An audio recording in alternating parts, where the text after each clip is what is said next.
Ladies and gentlemen, boys and girls, children of probably no ages, please welcome back to the Booth Podcast, weekly NHL show. I am your host, one of your hosts, Kalen McFadden Carver, but joining me, as always, is the real captain of this specific ship, the SS Ice. The SS. The SS Phoenix plays in a college arena. Okay. Alex Hicks. Hicks, how you doing?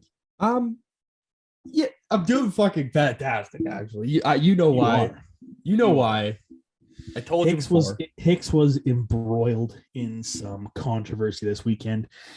Our boy is currently in the series of his life, fighting to get to the finals of his senior hockey league.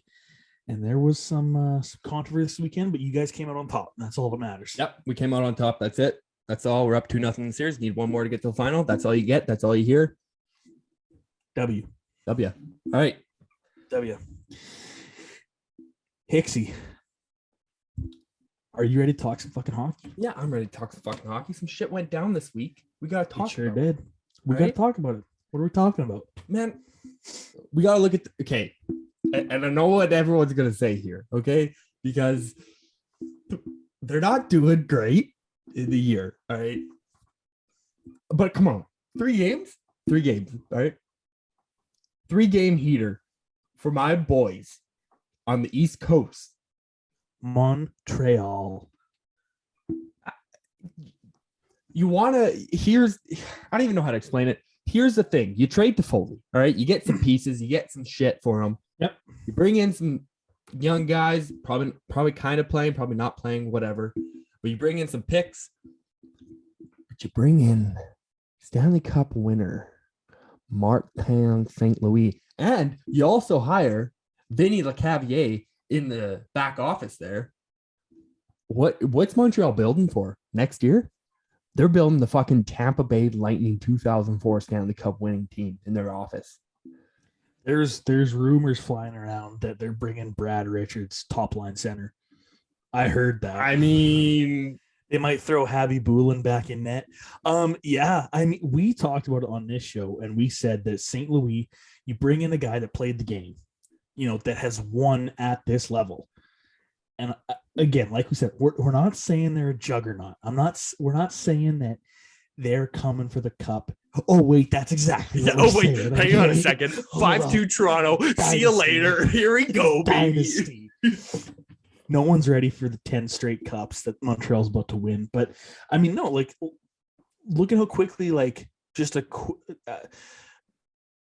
it's not a full-on culture change yet. Like, it's still going to take some time to get St. Louis, his methods, his coaching style, his guys in there, but it's already paying off. It's already, just some fresh juice in that building. Exactly. And they're on a 3-game heater right now. And I think St. Louis will be perfect for that dressing room, especially for Caulfield, because you want that guy. He's smaller, just like St. Louis, right? And he needed some guidance, right? Like, he went down to the AHL earlier this year, and now they brought him back up, and they brought in a head coach who had to play Caulfield style. He had to play everyone counting him out, even though Caulfield was a top pick. He's still small, and he's still going to go through all that shit. So I think bringing in St. Louis is just going to he's going to be like, hey. Been there. I've been there. Like, here's what you need to do to be successful. And also, I mean, like, I can't explain it. I don't know why, but I feel like Montreal hiring a French Canadian is probably some good karma or something. I don't know. And who's played the game. So, yeah. But yeah, I just think they're not going to keep this going. Obviously, we know that here at the booth. We're not idiots. Do we? I mean, if they fucking win out. If they win out.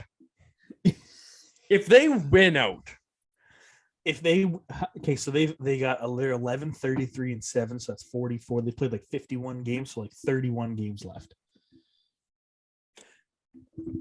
If they end the season on a 34 game heater, Well, I mean, then they'll go down as the greatest fucking regular season team ever. Because here's the if they finish on a 34 game heater, they'd still just be over 500. oh no. Yeah. So, But I mean, like we're not saying they're a threat or anything right now, but you can see St. Louis, he's changing some things up and it's working, is what we're trying to say.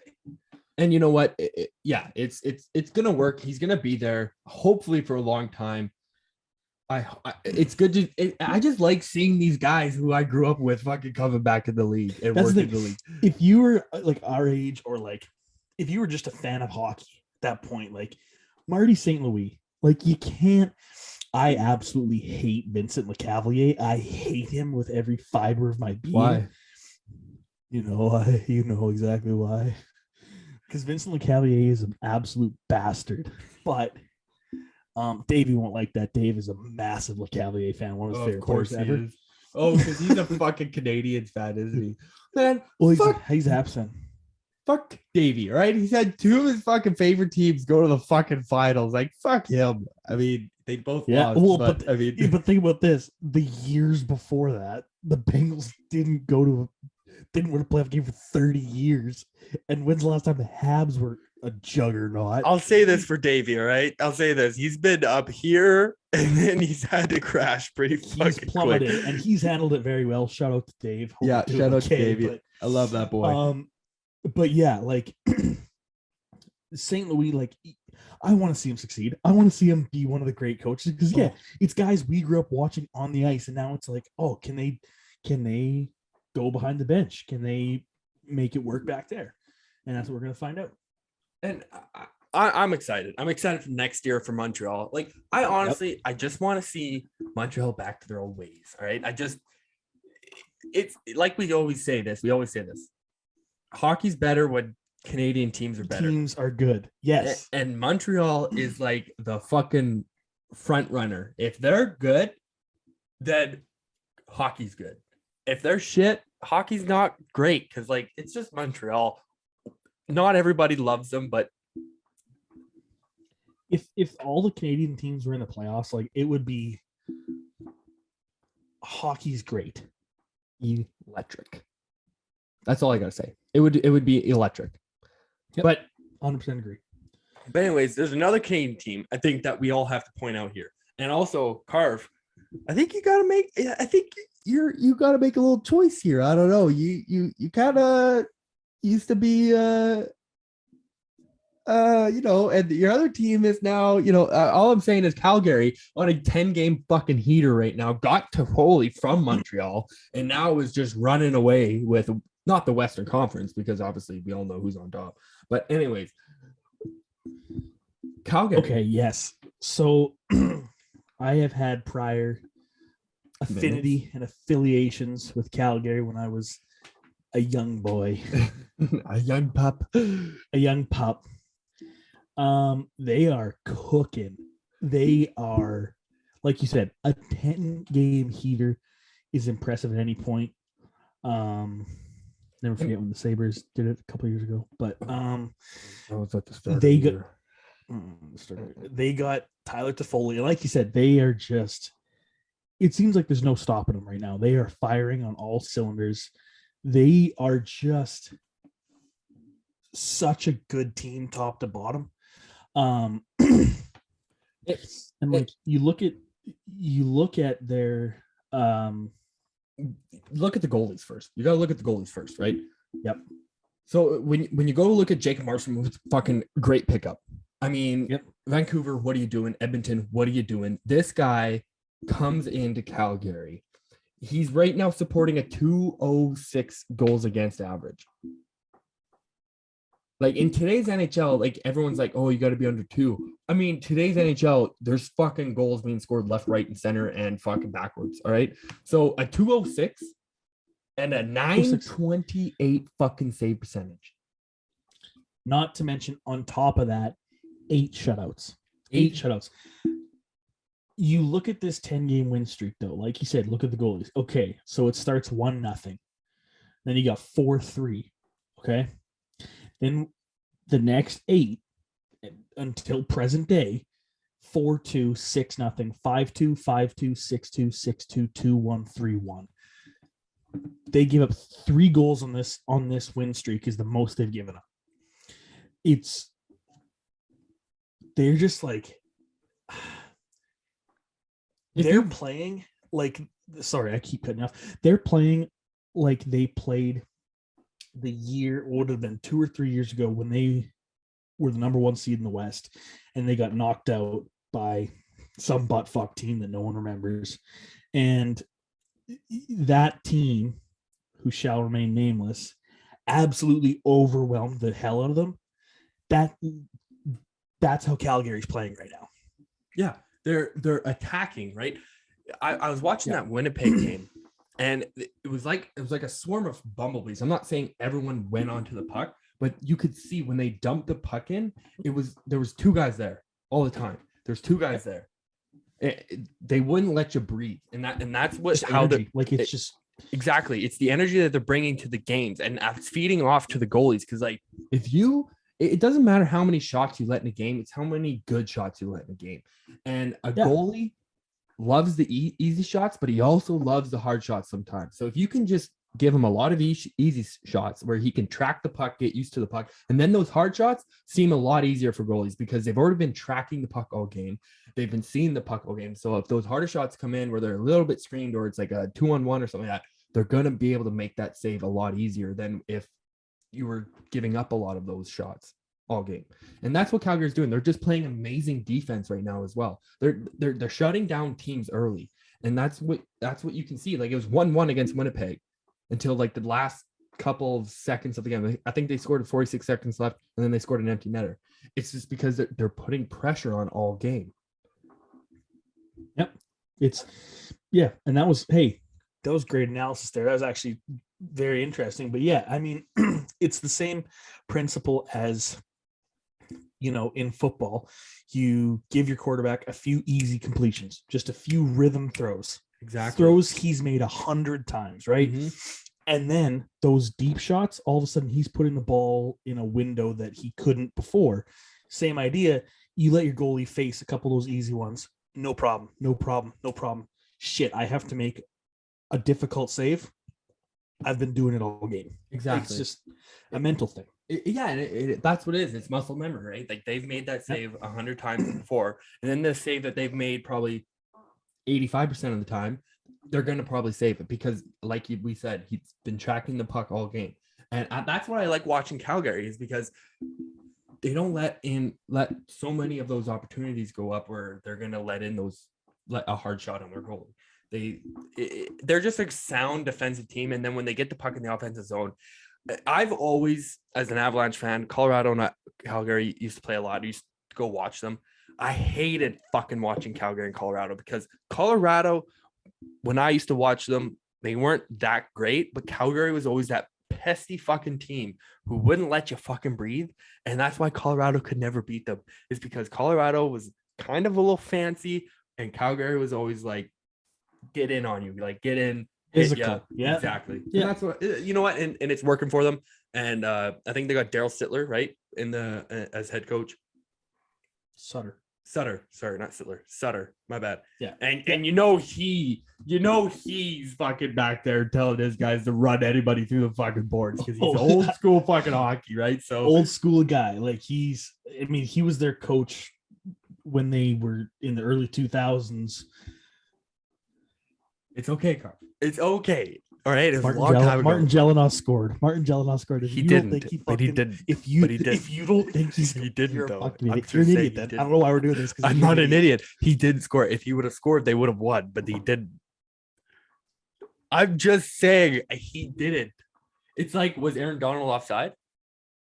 Yes. No, he wasn't. Yes, he was. No, he wasn't. Yes, he was. You're only offside if it's called. You're only score a goal if it's called. No. You could line up offside, but you weren't called offside. Difference. He was offside. So he wasn't offside. Because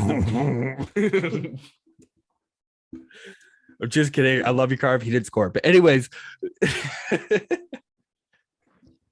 Moving on. Maybe your Flames will be able to do it this year. Who knows? Oh, They yeah. got better camera angles now. So They are absolutely, without a doubt, no question, my second team.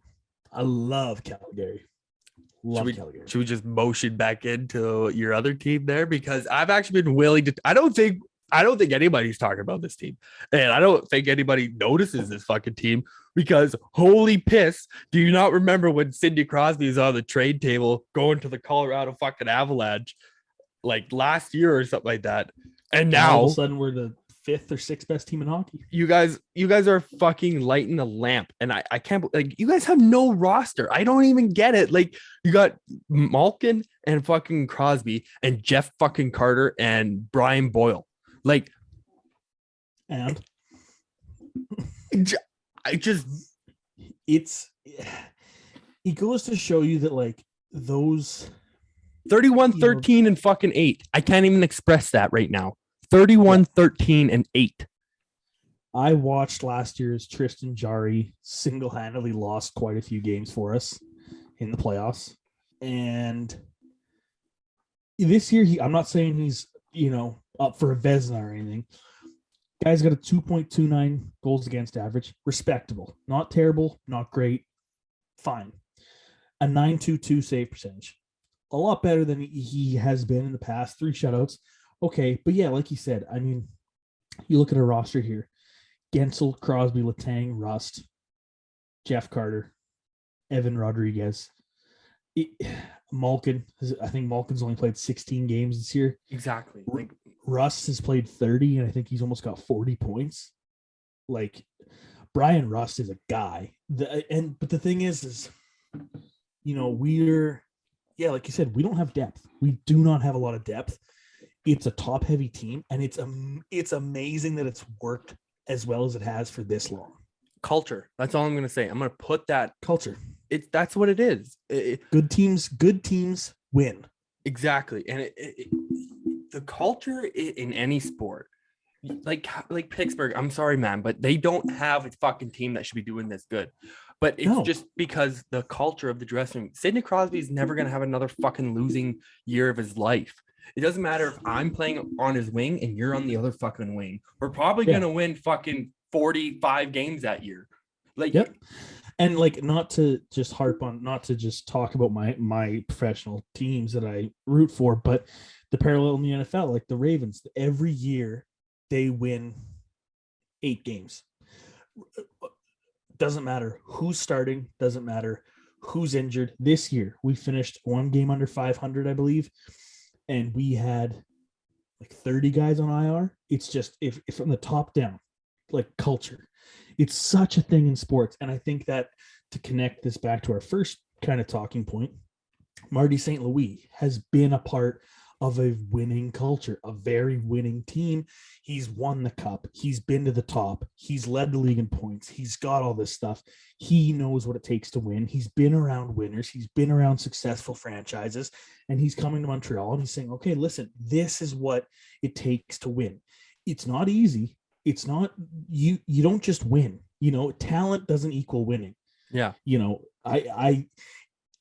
can have, look at Connor McDavid, the most talented player in the world.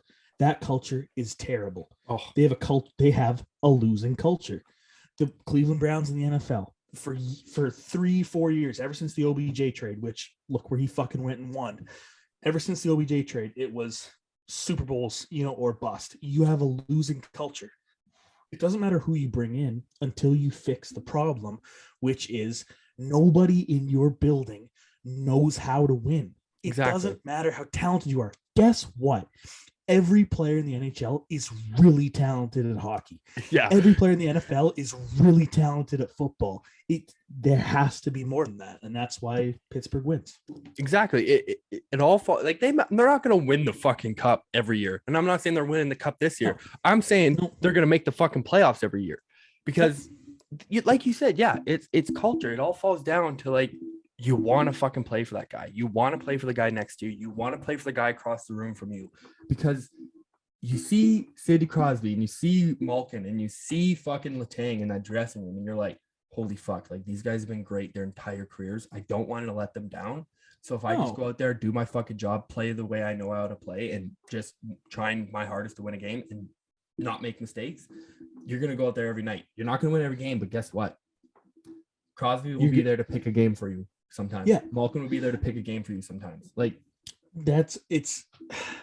I feel like that doesn't get talked about enough. It's well, they don't have, they could use some more scoring, or they need a top point man, or their net might, all that stuff's important. I'm not saying it isn't. Obviously, if you have, but look at biggest example I can think of off the top of my head, the last 2 years, Tom Brady in the NFL. The Bucks were the losingest franchise in sports history. They had the worst winning percentage of all major North American sports in their franchise history. You bring in the winningest player ever, the greatest player ever, and he comes and he says, this is what it takes to win. I am a winner. This is what you have to do. And you win. You need someone there that you don't want to let down. That's what guys always say. It's like, oh, when I played with Peyton or Brady, or, when I played with Sid or whoever it is, I don't want to let them down because they've won. And then also, I think the thing is too, is when Crosby was drafted, the Penguins sucked, right? The Penguins were terrible. That's why they got him. But who was he mentored by? Who was he on the team with? Mario Lemieux. Yeah. Okay, Mario, he knows how to win a few games. He knows how to put the puck in the net. So Sid learned that culture of, okay, I need to be great. I need to win. And now Sid's that Mario Lemieux figure where he's the legend that's won. He's got 3 cups, trophies up the ass. And all these young guys I don't want to let Sid down. And then those guys, and so on and so on. Culture. Exactly. And you can even look at, I'm going to throw some names out here. Pascal Dupuis, Chris Kunitz, Connor Sheary, Jake Gensel. Those 4 guys right there did not have an NHL career until they went and played with Sidney Crosby. Like Pascal Dupuis, you made the NHL. He had a pretty decent career. When he went to Pittsburgh, his career shot straight up because he was able to play with Crosby. He's on his line, and Crosby helped him to become what he was. Chris Kunitz, I think he won that Stanley Cup in Anaheim, I believe, undrafted. Chris Kunitz is the luckiest player ever. He's the luckiest player ever. But guess what? He played hard. He played with Crosby. Crosby loved him, got him a gold medal, got him a couple Stanley Cups, played over 1,000 games in the NHL. Mm-hmm. Connor Sheary and Jake Gensel, both 2 guys I never even heard of until they started playing on the line with Sidney Crosby. Yeah. It's culture, man. That's all it is. That's 100%. How you make a great team. Yep. No debate. And there's those franchises like Pittsburgh and your Colorado Avalanche. You have a rich history. There are teams that just have a winning culture. And you hear athletes talk about it. You walk in a building and it feels different. Mm-hmm. People care. The little things. And that's what Ray Lewis said. Greatness isn't 3 or 4 things done exceptionally well. It's a bunch of little things done perfectly. It's not, and those add up. And then over time, all of a sudden it's routine, and then it becomes just the way it is. And lo and behold. So anyways, going back to another team that is building their way to greatness, because they've been fucking great ever since they entered the league in 2015, and now they're just gonna even be fucking better. So we might as well talk about this guy, Jack Eichel, making his return. Lost 2-0 against Colorado. How about that? 3 points. You happy? I had to put that out there, right? I wanted Colorado to spoil that return, even though as much as Jack Eichel needs to be in the league, I needed my Avalanche just to take that game, right? I needed him. I just needed it. If Eichel would have returned a game later, it's let's go, Eichel. yeah. I would have been all over that, but he returned. He decided to come back against my Avalanche, and you know what? We taught him a lesson. We're the best team in the league, so just leave us alone.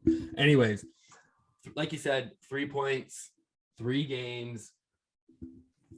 They're gonna be. I don't. It's Jack Eichel. It's Jack Eichel, and I think it's one of those things where absence makes the heart grow fonder, and a lot of people forgot about Jack Eichel because he was in irrelevance, and he never made the playoffs. Never made the playoffs. He came back. He joined one of the best teams in the league, and they got even better. and they're going to do the same shit that Tampa did. They're going to make the playoffs. They might make it to the Cup final, and they might win the whole thing. Yeah. They might. They're so fucking stacked, man. I don't even like it. It's unbelievable how like they're gonna have 8 guys that are on their forward group that are gonna get paid over $5 million. Like that is so insane to me. When Stone comes back, they're gonna be like $100 million on salary. Like, but hey, you know what? This is about Jack. This is about Jack. Yeah, So fucking Jack happy Eichel. he's back. You need those guys in the NHL. It doesn't matter who they are. He's a superstar, all right? He's a superstar in this league who was sheltered in Buffalo for so fucking long. I'm so happy he got out of there. And now he's with arguably the most entertaining team in the NHL by fucking dude. far. We're going to see Jack So- Eichel like we've never seen Jack Eichel before. Dude, and again, you are our hockey aficionado. I am the drawing connections from the NHL to the NFL world. He's Matt Stafford. Matt Stafford, generational talent. He was a number 1 overall pick. Eichel was number 2 overall. And if Connor McDavid, the best player of all time, maybe didn't exist, Eichel would have been the consensus top pick. In a small market, losing franchise, terrible team, buried, but fans of that team are saying you don't realize how good this player is. Yeah. Gets to like in the NFL, maybe the most exciting team to watch. Los Angeles, big Hollywood stars, new stadium, rich owner, goes there. Oh my God, he's amazing.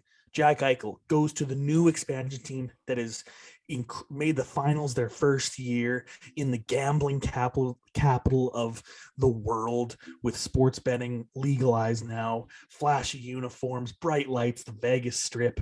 Jack Eichel, it's match made in heaven. It really is, dude. And like you said, it's so good for the league because being a hockey fan, like you and me, and like we could sit there and watch guys like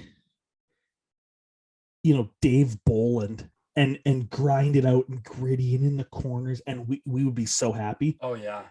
But to expand the league, you need superstars. You need guys that's like, holy shit, he's doing this on ice with a stick. Like that's Jack Eichel is a superstar, and I'm so pumped we're gonna get to see him now. Yeah, exactly. You're finally gonna be able to see Jack Eichel. He was doing ungodly. Welcome to the NHL, Yeah. Jack Eichel. Wow. Holy How long were you in the shit, minors? Yeah, wait.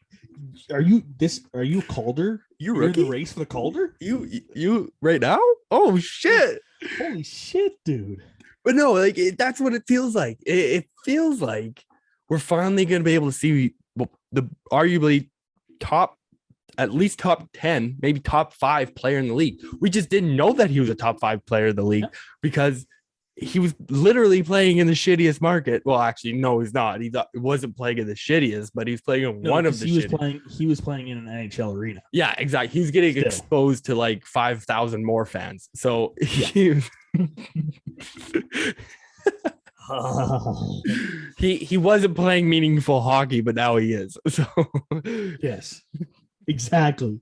He went from not playing meaningful hockey to now he's playing meaningful hockey.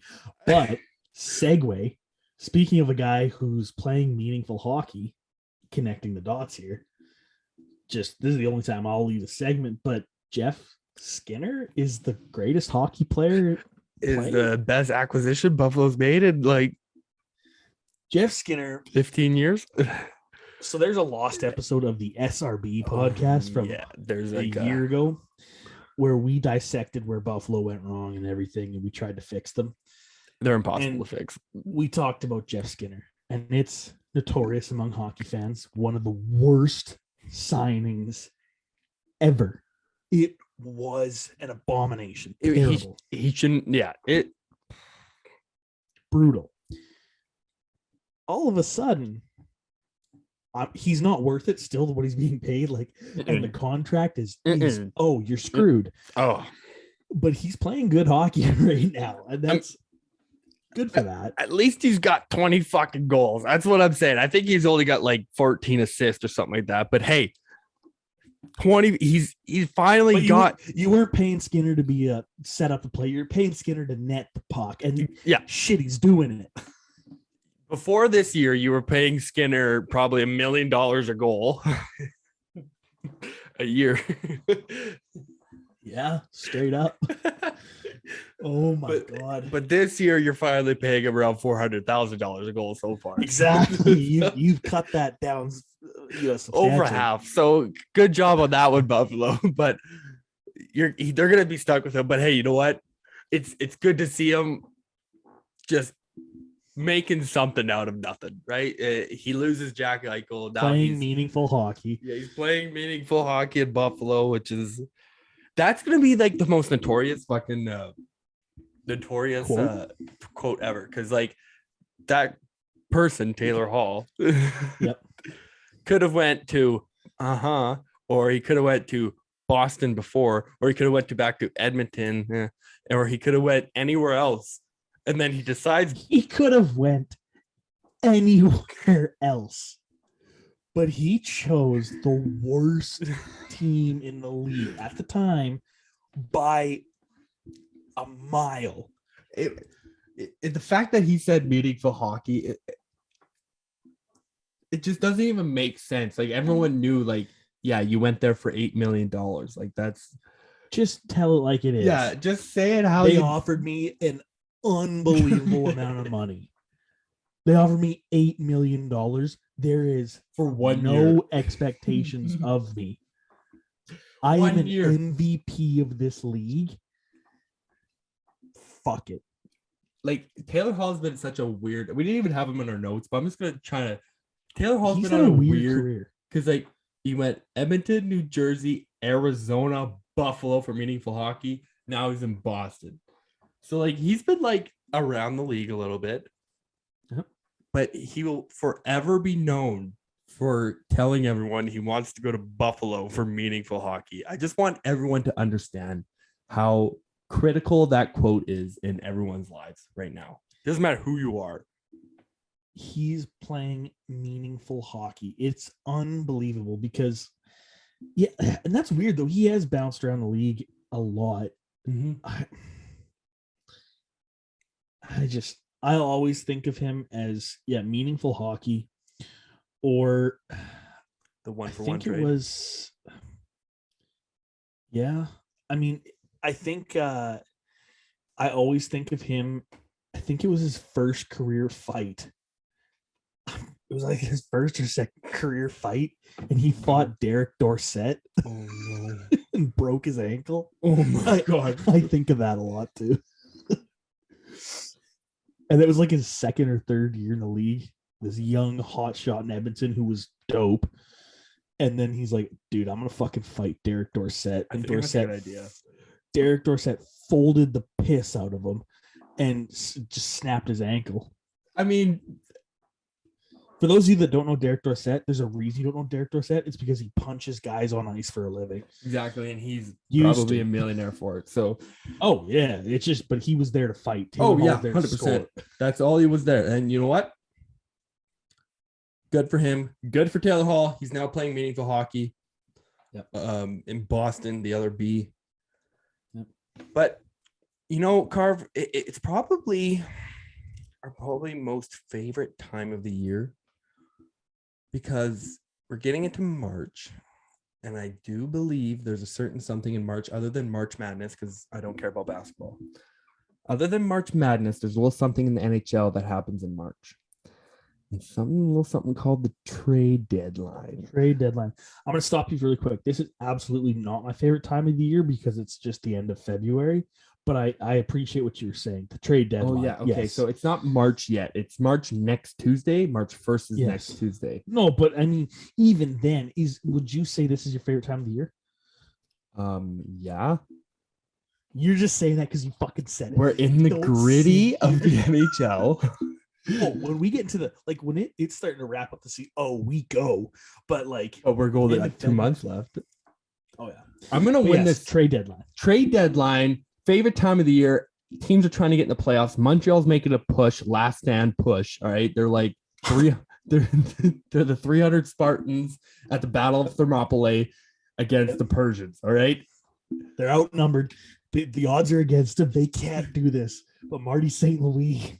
But they got Leonidas Martin St. Louis back there. Yeah. Martin St. Leonidas. Martin St. Leonidas. And they are going for the cup. They don't want to just make the playoffs. No. He says, "Oh, we were in the cup final last year. This year we're going to win it." If you would imagine if he would have said that in his opening press conference, but I'm sorry, you lead us into this. We're going to the trade deadline. All right. I personally, if you ask me, trade deadline's way too late. And I know that it allows teams to make trades. You want to bring a guy in at least a little month or 2 months before the season ends, because as we've seen many fucking times before, teams that make big deals at the end of the trade at the trade deadline, they usually don't work out as well as they hope, because the guy's only been there for a fucking month and he barely even knows anybody, and it's a new city, it's a new system, it's new everything. He's got to learn that all in a month, and then you go into fucking playoffs. All right. And then he gets labeled as a bad trade. And there's immediate, yes, it doesn't work. Yeah. So they need to change that quick. But anyways, I was looking through my list of people, right? And there's one guy who I really wanted to put out there. I highly fucking doubt he's going to get traded, because we all know what Vegas is doing. Riley Smith. Okay. 49 games played, 33 points, 14 goals, 19 assists, $5 million on the cap, and he's a UFA in summer. I'm saying that would be a good pickup for any fucking team right now. Riley Smith, you kidding me? That guy came over from, I think he got traded from Boston to Florida, and then he went from Florida to got picked up in the expansion draft to Vegas, and has been a fucking threat ever since. Yes. We all know he's not being fucking traded, because we know Vegas, you're not being sneaky. All right. I'm sorry. No, I mean, they're like, oh, there was a loophole that's exposed that still hasn't been fixed yet. We'll take advantage of it too. Exactly. So, and all the power to you. But that is a sneaky little, like, he's a quiet 50 to 55 point a year guy. Mm-hmm. And like you said, he is a threat for any team making a cup final that just wants a little more firepower. Fucking fire off a trade offer. Exactly. And you know what? $5 million for Riley Smith, not even really that bad. He's a right winger, and right wingers are really popular in the NHL right now. A lot of people need a good, hard-nosed right winger. Some guy's going to go in the corners and hit, but who also can score a fucking goal. So I'm saying there's going to be teams looking for him. It's weird to see a fucking team like Vegas kind of selling because of the cap situation they're in right now. They're not, but it's kind of weird to see that they're in that situation. But I just like, and I'm going through the list. There's so many players on here, like Artturi Lehkonen in Montreal, young guy. I think he's fucking like, how old is he? 26. He's got 20 points on a fucking Montreal Canadiens team right now. $2.3 million. Another right winger. Like, not big names. I'm not starting off the big names, but I'm just starting off with some people who probably are going to be traded, except for Riley Smith. But Artturi Lehkonen, he's going to get traded from Montreal because they are selling. I know that they're selling. Everyone knows that they're selling. They're going for picks, and they're going to sign guys in the offseason. They're going to be a threat next year. Watch that out. Hot take. Put that right there on fucking record right now. Hot take. Montreal's going to be a threat next year? Oh, 100%, man. If Carey Price has come back, Marty St. Louis behind the ball. I don't know, but I don't know if that's a hot take, though. How's that not a hot take? Last worst team in the NHL? The worst team in the NHL without their franchise goalie. They lost their captain. They went through a coaching change mid-season. So all that stuff's pretty hard to overcome. And the year before that, they were in the cup final. It's a hot take because of the worst team in the NHL. That's like saying Arizona. I'm not saying Arizona's going to be the best team in the league. That would be like the fucking stovetop take.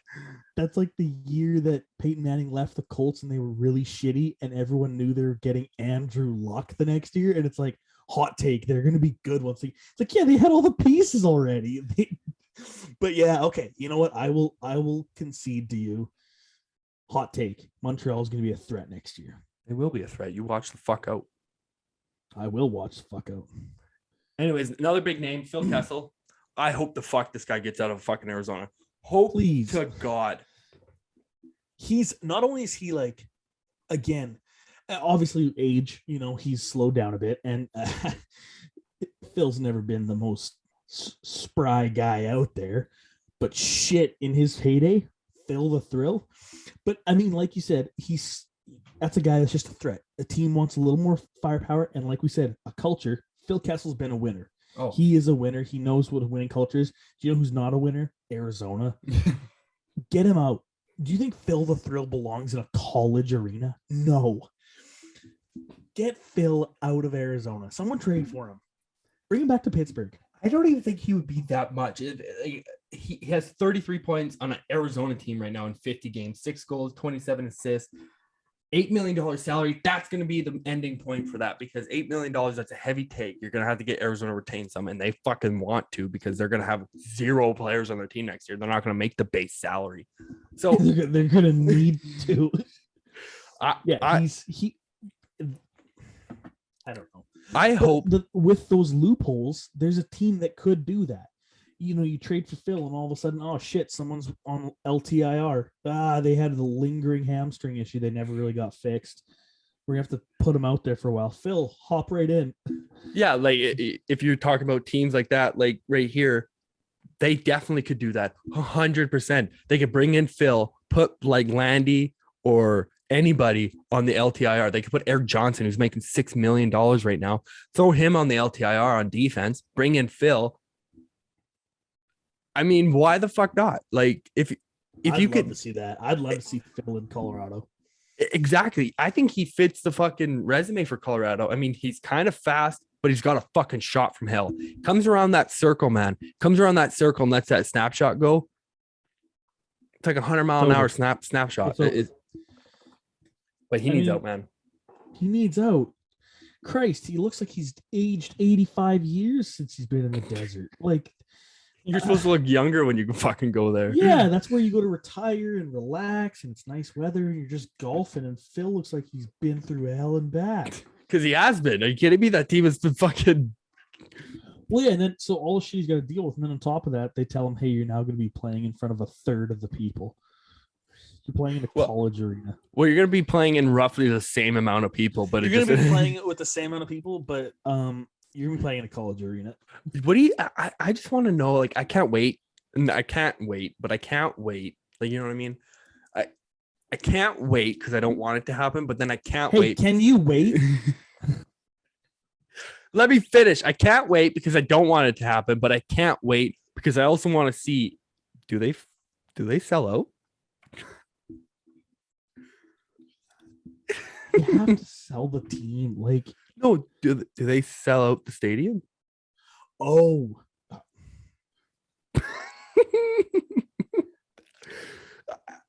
I mean, I don't think they do. You don't think they do? Maybe opening night. When do they move there? Next year. Like, they start there next year. like is that? But the fact that it's even like debatable is pathetic. They are one of one when it comes to being shit fuck franchises. If I was the owner, if Eddie leftover tickets, I would fucking buy them just because.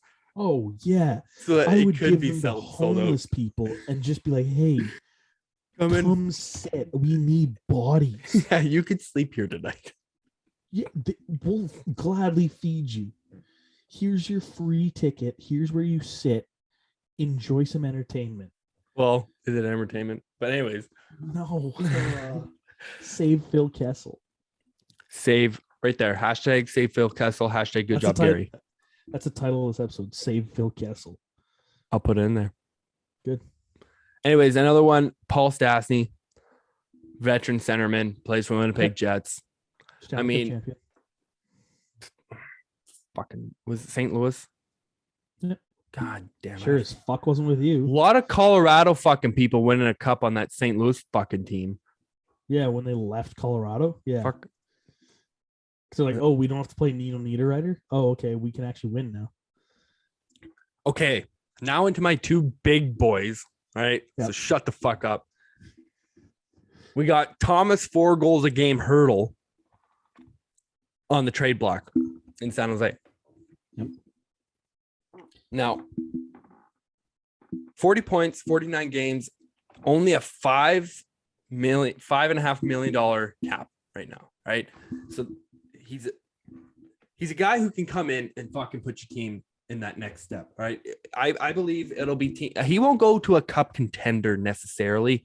I know he's got a small cap room, but if you take a look at like lower, like not lower bowl teams, but teams who are not like are gonna make it, like if you look at an Edmonton, could fucking use someone like that, like a Thomas Hurdle, so fucking bad.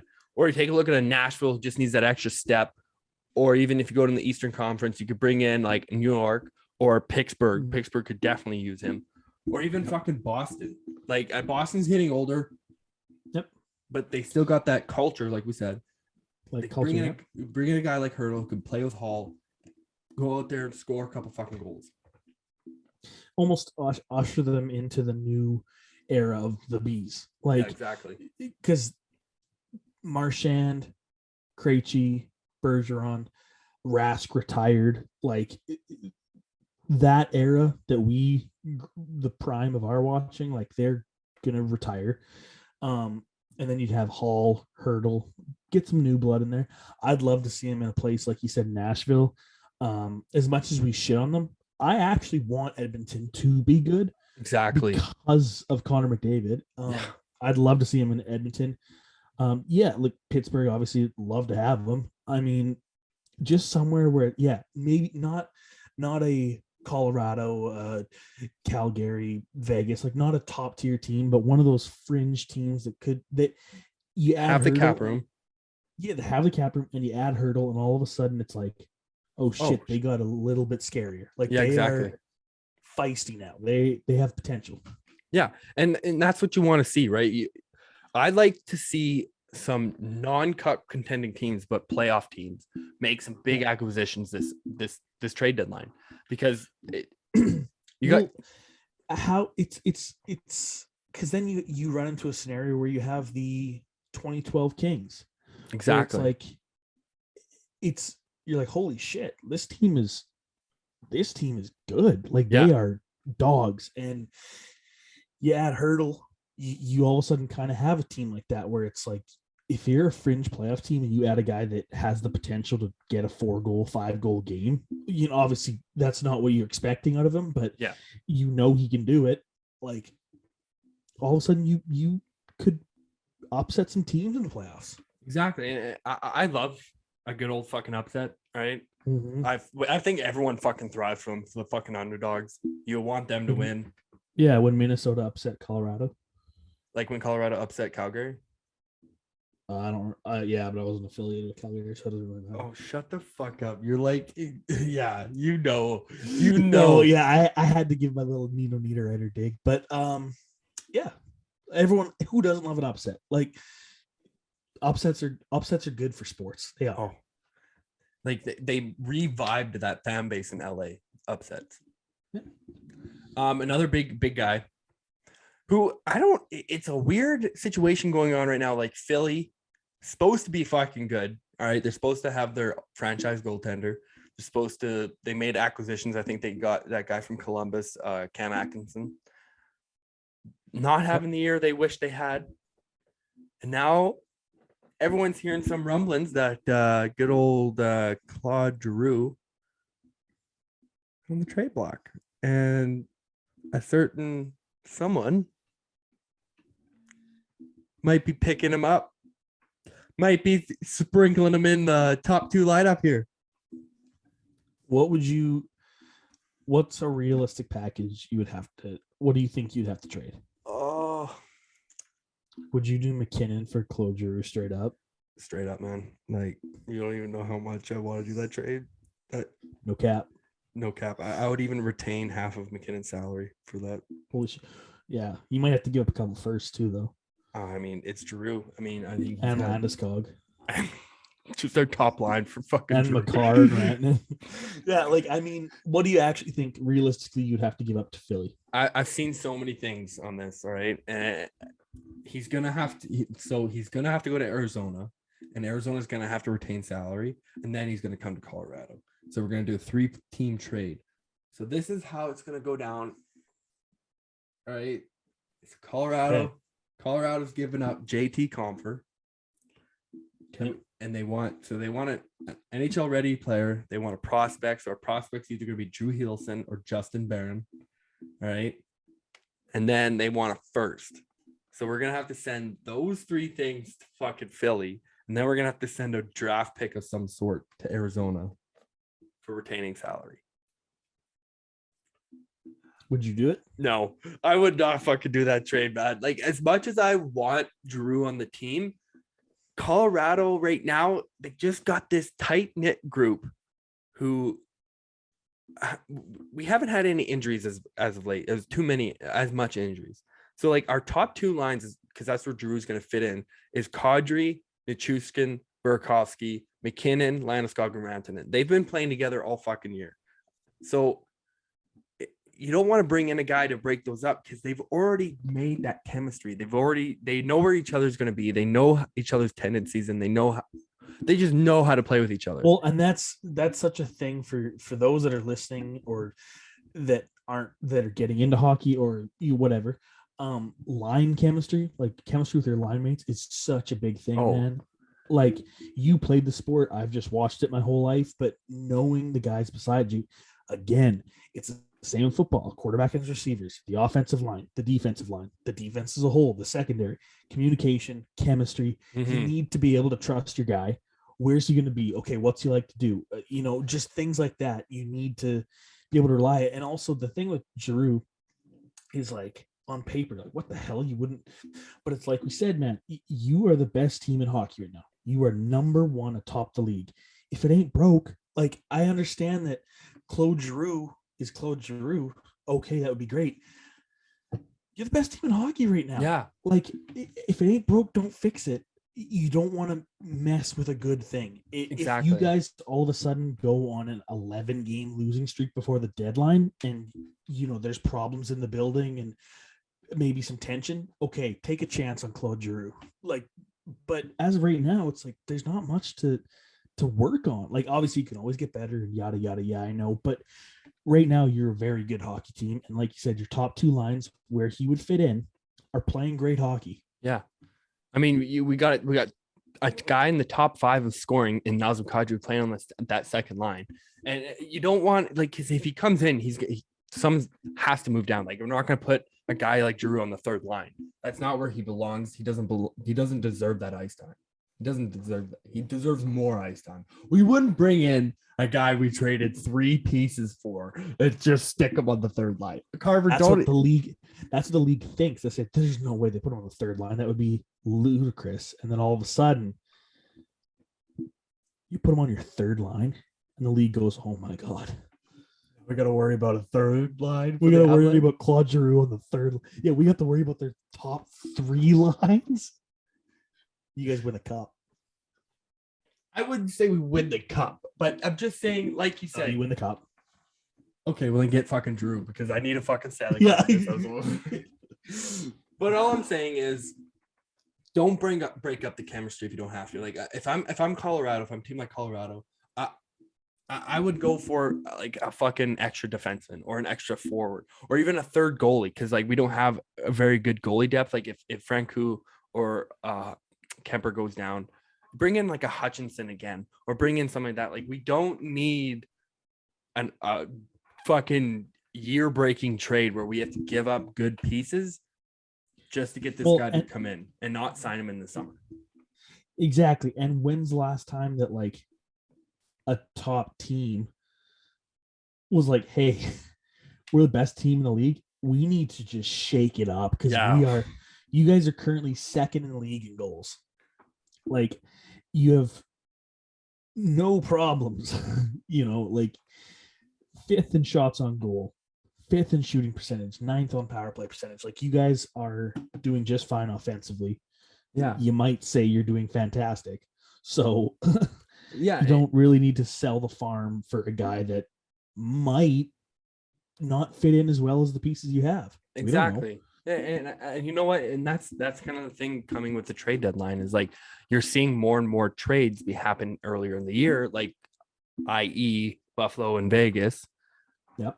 And I believe that's the best way to do it. I think if you know if you're a cup contender and you know what you need at the start of the year, so go out and get that before it's too late, before you have to adjust to a new player coming in at the end of the year. Dude, I think the thing that a lot of teams, I don't know if they forget or don't realize, or maybe it's just us being, quarterbacking from the couch. It's easier to say in our position. Of course it is, but it is a trade deadline.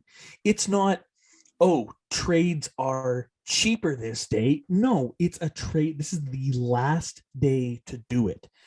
If you anything you wait till a deadline to do is never as good as something you can take time and think about and work on earlier. If you said, my essay, I have a deadline. Okay, we'll just do it the deadline. It's not going to be as good as if you sat down and thought, okay, what do we need to do? That's what I never get. So it's like everyone's always shocked about the lack of deadline deals. No, these teams have gotten what they need. It's in their building. They just need to assemble the pieces. Exactly. Waiting till a deadline to get the piece that'll change something for your franchise is a ludicrous way to go about it, I think. Yeah, 100%. It's like the deadline should only be for, we need a seventh D-man, or we need a fifth centerman or something like that. Or so-and-so got injured 2 weeks ago. He's not going to be back in time for playoffs. Let's take a flyer on this guy. Exactly. And I think that's what it should be used for. It shouldn't be for, we're the best team in the league. Okay, we should probably sell the farm, shake up everything a month before playoffs start. We're almost guaranteed to make them. We should probably shake up the chemistry that's been great. Yeah. No. Not the best thing. No. But anyways, I think the last thoughts of the day, I wanted to leave this to last because I want to get your opinion on it. Okay. McKinnon Slash. It's been a pretty big thing as of late. It has been. I want your true fucking opinion because I feel like you're gonna fucking. Yeah. Okay. So I've seen Nathan the fucking. Hey. All right. So Nathan McKinnon's attempted murder is what we're talking about. It was no. I think it was against Boston. Yeah. Yeah. Okay. I couldn't remember the team. So it was. If you haven't seen it, I'm sure you can go and find it. It's right after the faceoff. They draw. And then McKinnon slashes the linesman. So has the punishment come out from it yet? Yeah, he's not getting punished. He's no suspension or anything, right? No. So what did he say about it? Did he offer a comment at all? I haven't truly looked it up or anything. I haven't seen. I don't think he has spoken about it. I think he's spoken to the league, and I think he's spoken to the linesman. So what happened was off a draw. The guy, McKinnon's head went down. The guy kind of gave him a shot, which everyone fucking does in a face-off. I'm not saying this because they're my favorite team. If you're got a guy not a vulnerable position, but if you got a time to give a quick shot to a guy in a face-off, everyone fucking does it. McKinnon does it all the time. I've seen him do it all the time. Oh yeah, and obviously everyone does it. And we were losing 5-1. Tempers were flaring. McKinnon was exactly. Yes. And this guy gives that shot to McKinnon.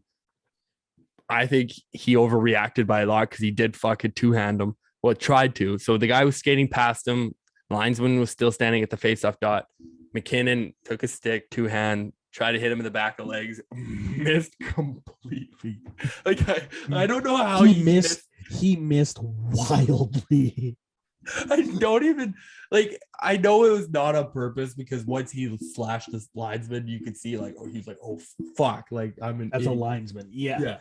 Well, and I know this seems like a stupid thing, but honestly, like you said, you've played hockey and shit like that.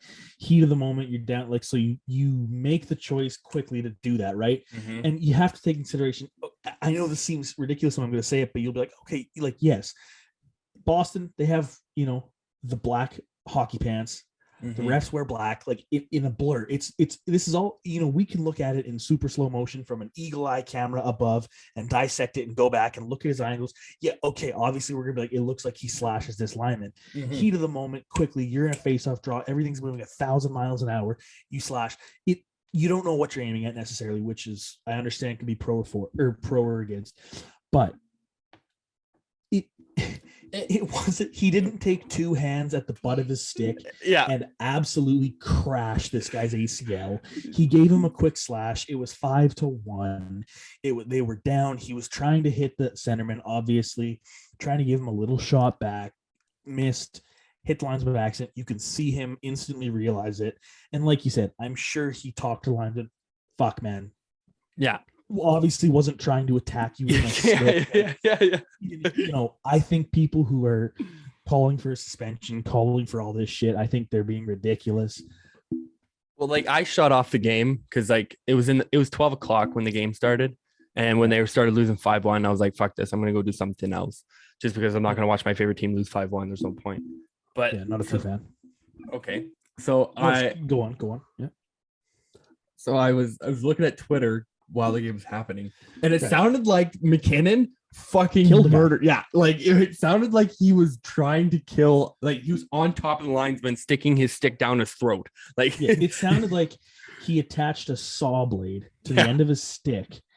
It was shaking. Yes, and had the linesman down on the ground. Like, I even think when I got the score notification, shout out to the score, I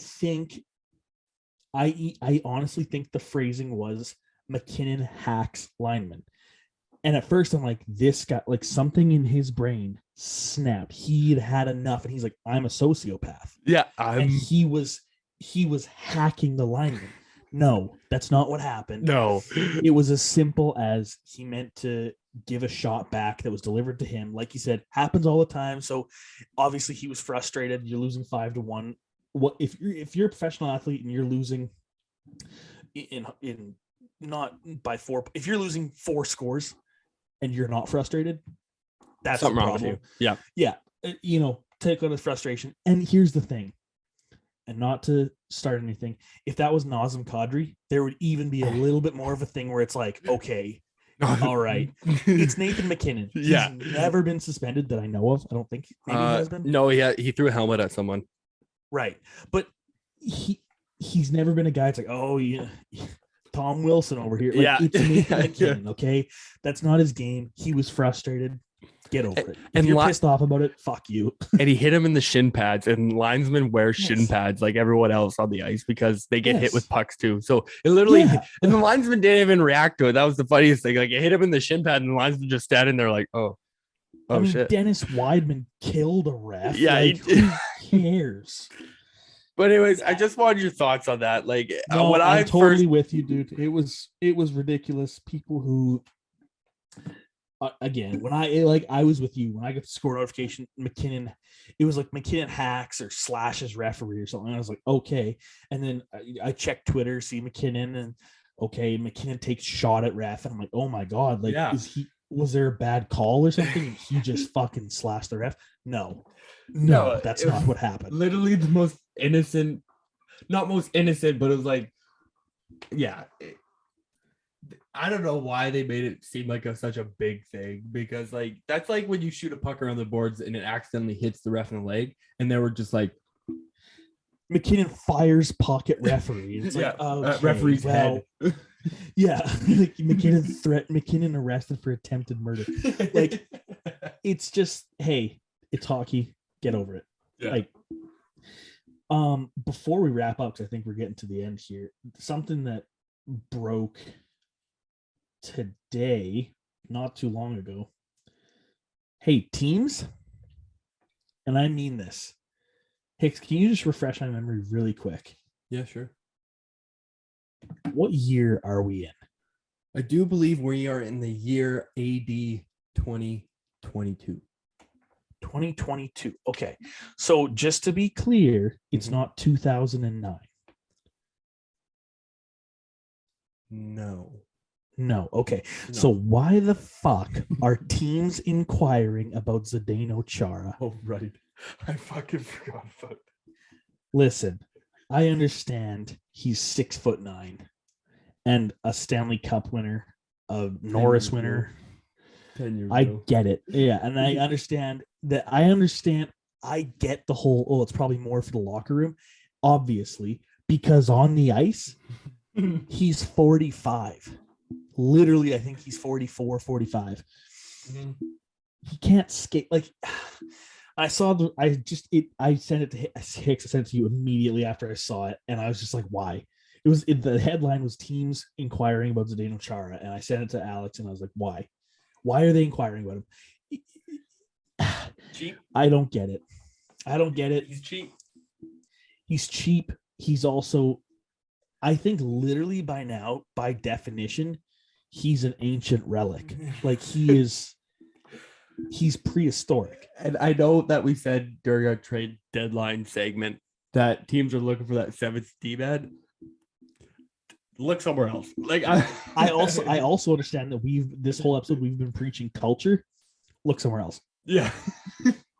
If you're bringing him in as a defenseman coach, I was gonna say, unless you're saying, hey, we need him as a D-man coach, that's the only reason you should be calling about his availability, in my opinion. exactly. And if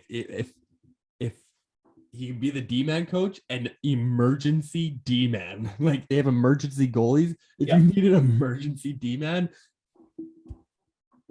if everyone within a 50-mile radius of your arena that you're playing in that night, who is a defenseman, cannot suit up, put in Chara. and I'm not saying he's bad, but if you I am.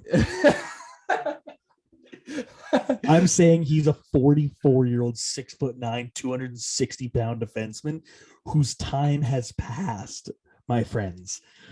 But I'm just saying, if you're in a Stanley Cup final against, I'm not using my own team as a thing.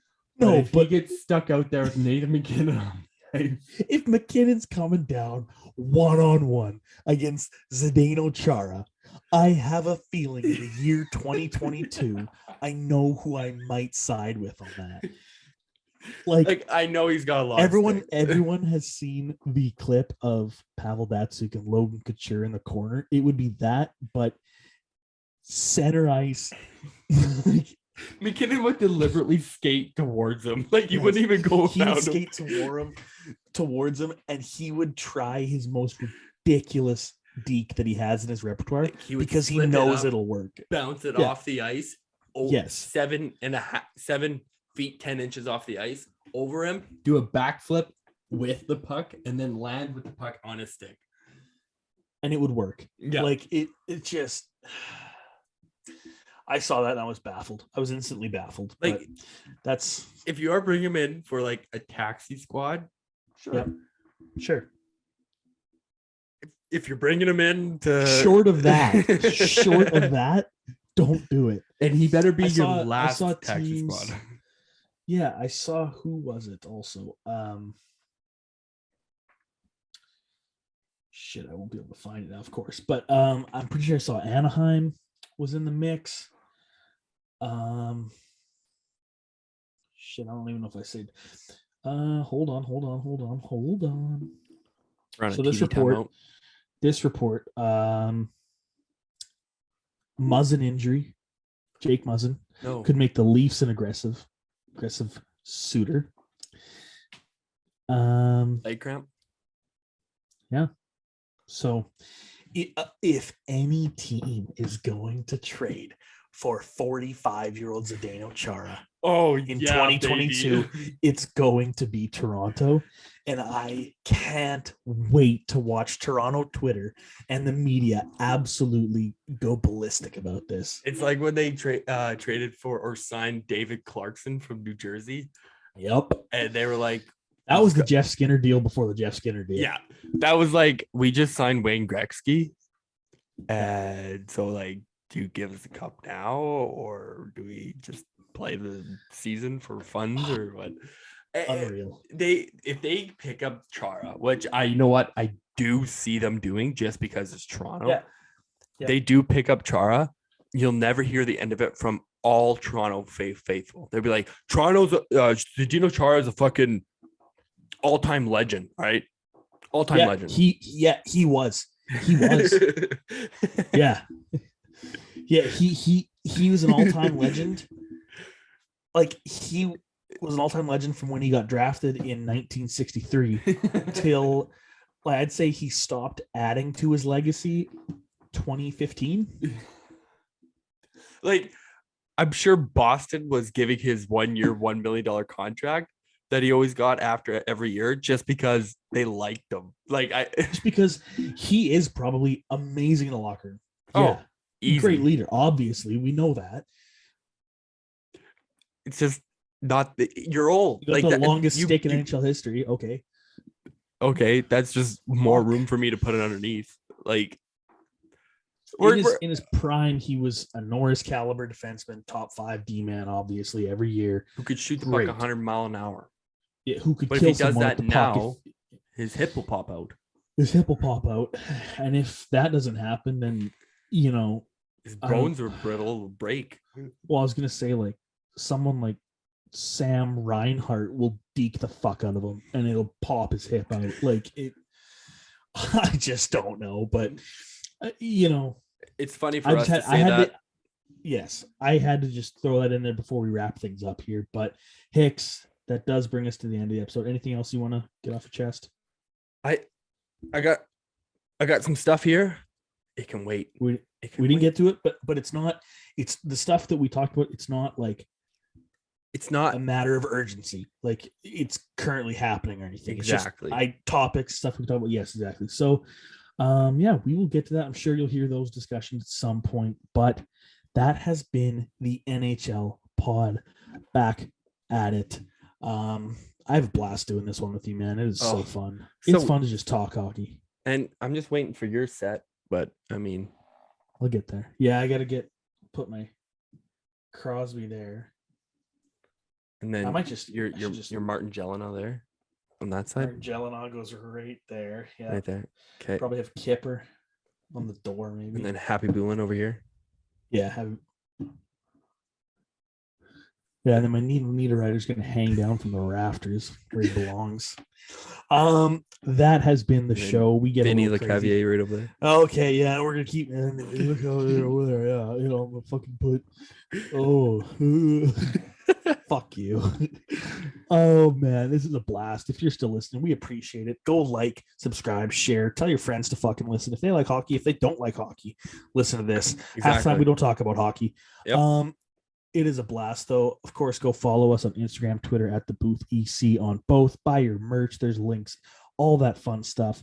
Just fucking live your life. Do what you want. Do what you want and listen to us. Listen to us. Do what you want. We appreciate all the support, everything, every like. It really does help. And until next time, we will see you later. Thank you very much, ladies and gentlemen. Listening to the booth. You're keeping it in. I'll keep it in. Listening to the booth with your boys and girls. No, we're not girls.